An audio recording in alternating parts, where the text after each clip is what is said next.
ओम नमो भगवते वासुदेवाय। 12वां अध्याय। ध्रुव जी को कुबेर का वरदान और विष्णु लोक की प्राप्ति।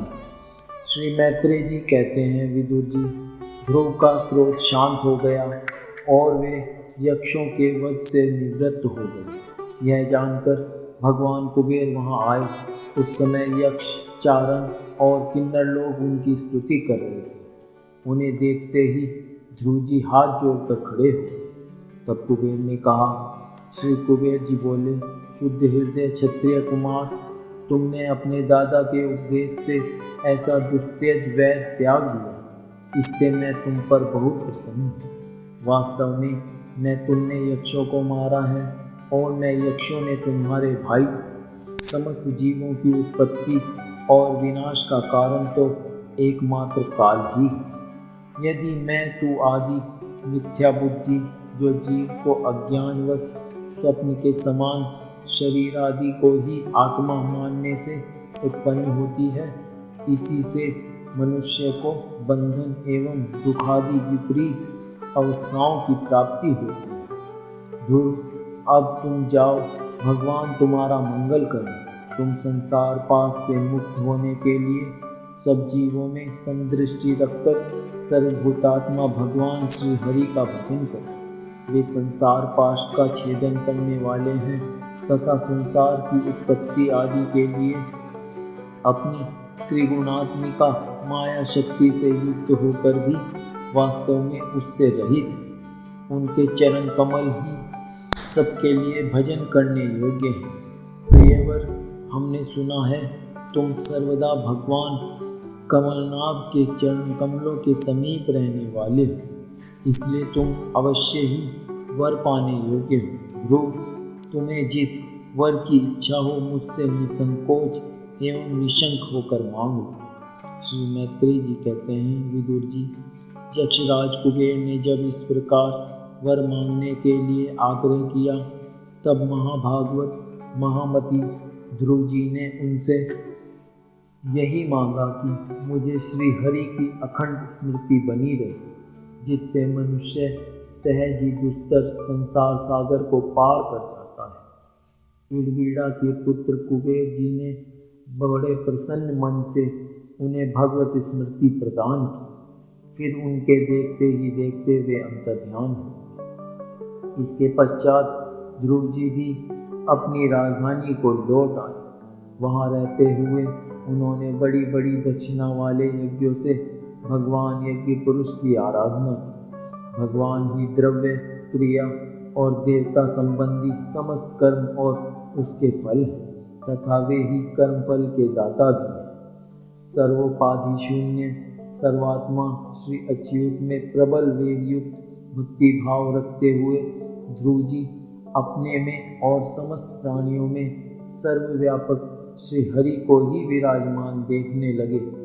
ध्रुव जी बड़े ही शील संपन्न, ब्राह्मण भक्त, दीन वत्सल और धर्म मर्यादा के रक्षक थे। उनकी प्रजा उन्हें साक्षात पिता के समान मानती थी। इस प्रकार तरह तरह के ऐश्वर्य भोग से पुण्य का और भोगों के त्याग पूर्वक यज्ञादि कर्मों के अनुष्ठान से पाप का क्षय करते हुए उन्होंने 36,000 वर्षों तक पृथ्वी का शासन किया। जितेंद्रिय महात्मा ध्रुव ने इसी तरह अर्थ, धर्म और काम के संपादन में बहुत से वर्ष बिताकर अपने पुत्र उत्कल को राज सिंहासन सौंप दिया। इस संपूर्ण दृश्य प्रपंच को अविद्या रचित स्वप्न और गंधर्व नगर के समान माया से अपने में ही कल्पित मानकर और यह समझकर कि शरीर, स्त्री, पुत्र, मित्र, सेना,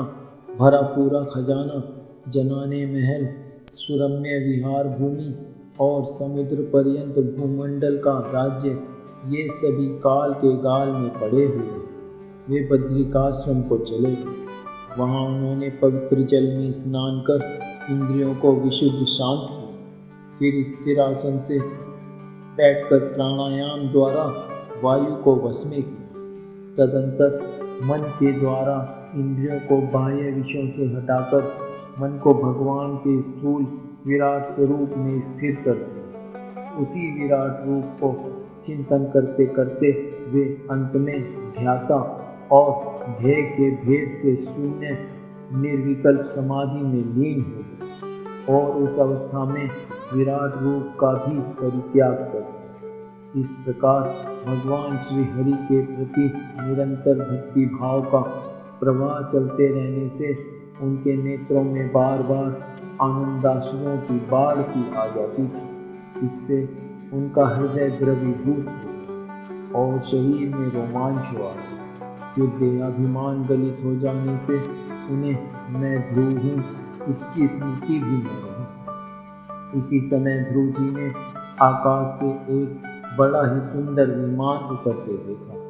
वह अपने प्रकाश से दसों दिशाओं को आलोकित कर रहा था, मानो पूर्णिमा का चंद्र ही उदय हुआ। उसमें दो श्रेष्ठ पार्षद गदाओं का सहारा लिए खड़े थे। उनके 4 भुजाएं थी, सुंदर श्याम शरीर था, किशोर अवस्था थी और अरुण कमल के समान नेत्र थे। वे सुंदर वस्त्र, किरीट, हाथ, भुजबंद और अति मनोहर कुंडल धारण किए हुए थे। उन्हें पुण्य श्लोक श्री हरि के सेवक जान ध्रुव जी हड़बड़ाहट में पूजा आदि का क्रम भूलकर सहसा खड़े हो गए और ये भगवान के पार्षदों में प्रधान हैं ऐसा समझकर उन्होंने श्री मधुसूदन के नामों का कीर्तन करते हुए उन्हें हाथ जोड़कर प्रणाम किया। ध्रुव जी का मन भगवान के चरण कमलों में तल्लीन हो गया और वे हाथ जोड़कर बड़ी नम्रता से सिर नीचा किए खड़े रहे। तब श्रीहरि के प्रिय पार्षद सुनंद और नंद ने उनके पास जाकर मुस्कुराते हुए कहा। सुनंद और नंद कहने लगे, राजन, आपका कल्याण हो।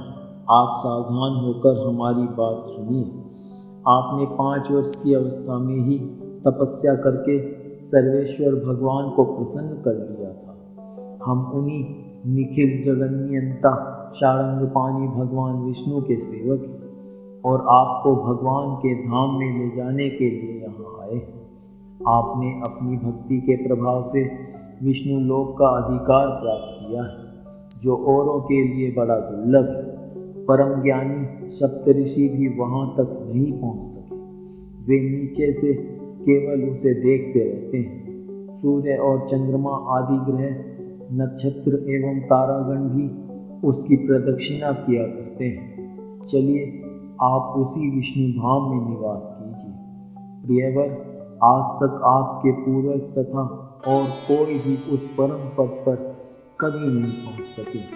भगवान विष्णु का वह परम धाम सारे संसार का वंदनीय है। आप वहां चलकर विराजमान हो। आयुष्मान, यह श्रेष्ठ विमान पुण्य श्लोक शिखामणि श्री हरि ने आपके लिए ही भेजा है। आप इस पर चढ़ने योग्य हैं। श्री मैत्रेय जी कहते हैं, भगवान के प्रमुख पार्षदों के ये अमृतमय वचन सुनकर परम भागवत ध्रुव जी ने स्नान किया। फिर संध्या वंदनादि नित्य कर्म से निवृत्त हो मांगलिक अलंकार आदि धारण किए।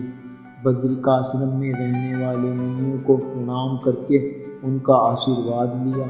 इसके बाद उस श्रेष्ठ विमान की पूजा और प्रदक्षिणा की और पार्षदों को प्रणाम कर स्वर्ण के समान कांतिमान दिव्य रूप धारण कर उस पर चढ़ने को तैयार हुए। इतने में ही ध्रुव जी ने देखा कि काल मूर्तिमान होकर उनके सामने खड़ा है। तब वे मृत्यु के सिर पर पैर रखकर उस समय अद्भुत विमान पर चढ़ गए। उस समय आकाश में दुंदुभी, मृदंग और ढोल आदि बाजे बजने लगे। श्रेष्ठ गंधर्व गान करने लगे और फूलों की वर्षा होने लगी। विमान पर बैठकर ध्रुव जी जो ही भगवान के धाम को जाने के लिए तैयार हुए, त्यों ही उन्हें अपनी माता सुनीति का स्मरण हो आया। वे सोचने लगे, क्या मैं बेचारी माता को छोड़कर अकेला ही दुर्लभ वैकुंठ धाम को जाऊंगा? नंद और सुनंद ने ध्रुव के हृदय की बात जानकर उन्हें दिखलाया कि देवी सुनीति आगे आगे दूसरे विमान पर जा रही है। उन्होंने क्रम से सूर्य आदि सभी ग्रह देखे। मार्ग में जहाँ तहाँ विमानों पर बैठे हुए देवता उनकी प्रशंसा करते हुए फूलों की वर्षा करते जाते थे।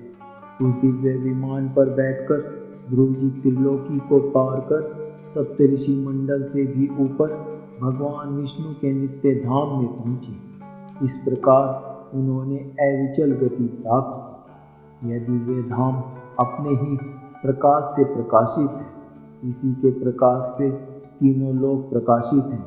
इसमें जीवों पर निर्दयता करने वाले पुरुष नहीं जा सकते। यहाँ तो उन्हीं की पहुँच होती है जो दिन रात प्राणियों के कल्याण के लिए शुभ कर्म ही करते रहते हैं, जो शांत, समदर्शी, शुद्ध और सब प्राणियों को प्रसन्न रखने वाले हैं तथा भगवत भक्तों को ही अपना एकमात्र सच्चा सुहृद मानते हैं। ऐसे लोग सुगमता से ही इस भगवत धाम को प्राप्त कर लेते हैं। इस प्रकार उत्तानपाद के पुत्र भगवत परायण श्री ध्रुव जी तीनों लोकों के ऊपर उसकी निर्मल चूड़ामणि के समान विराजमान हुए। कुरुनंदन जिस प्रकार दाएं चलाने के समय खंबे के चारों ओर बैल घूमते हैं, उसी प्रकार यह गंभीर वेग वाला ज्योतिष चक्र उस अविनाशी लोक के आश्रय ही निरंतर घूमता रहता है। उसकी महिमा देखकर देवऋषि नारद ने रचयिताओं की यज्ञशाला में वीणा बजाकर ये 3 श्लोक गाए थे। नारद जी ने कहा था, इसमें संदेह नहीं, पति परायणा सुनीति के पुत्र ध्रुव ने तपस्या द्वारा अद्भुत शक्ति संचित करके जो गति पाई है, उसे भागवत धर्मों की आलोचना करके वेदवादी मुनिगण भी नहीं पा सकते। फिर राजाओं की तो बात ही क्या है। अहो, वे 5 वर्ष की अवस्था में ही सौतेली माता के बागवानों से मर्माहत होकर दुखी हृदय से वन में चले गए और मेरे उपदेश के अनुसार आचरण करके ही उन अजय प्रभु को जीत लिया, जो केवल अपने भक्तों के गुणों से ही वश में होते हैं। ध्रुव जी ने तो 5-6 वर्ष की अवस्था में कुछ दिनों की तपस्या से ही भगवान को प्रसन्न करके उनका परम पद प्राप्त कर लिया, किंतु उनके अधिकृत किए हुए इस पद को भूमंडल में कोई दूसरा क्षत्रिय क्या वर्षों तक तपस्या करके भी पा सकता है। श्री मैत्रेय जी कहते हैं, विदुर जी, तुमने मुझसे उदार कीर्ति ध्रुव जी के चरित्र के विषय में पूछा था, सो मैंने तुम्हें वह पूरा सुना दिया। साधुजन इस चरित्र की बड़ी प्रशंसा करते हैं। यह धन, यश और आयु की वृद्धि करने वाला परम पवित्र और अत्यंत मंगलमय है। इससे स्वर्ग और अविनाशी पद भी प्राप्त हो सकता है।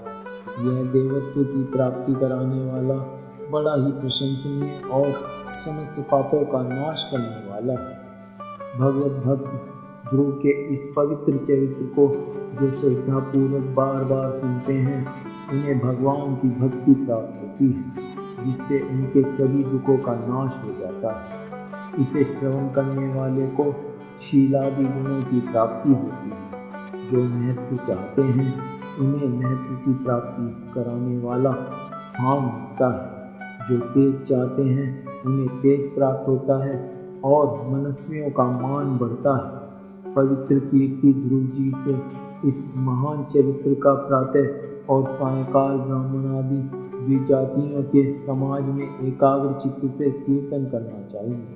भगवान के परम पवित्र चरणों की शरण में रहने वाला जो पुरुष इसे निष्काम भाव से पूर्णिमा, अमावस्या, द्वादशी, श्रवण नक्षत्र, तिथि क्षय, व्यतिपात, संक्रांति अथवा रविवार के दिन श्रद्धालु पुरुषों को सुनाता है, वह स्वयं अपने आत्मा में ही संतुष्ट रहने लगता है और सिद्ध हो जाता है।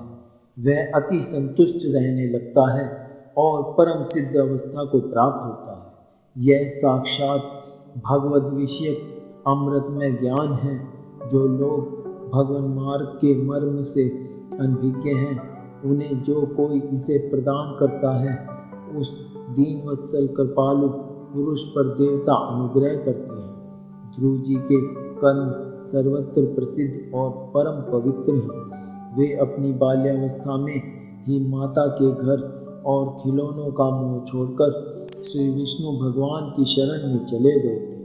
कुरुनंदन, उनका यह पवित्र चरित्र मैंने तुम्हें सुना दिया।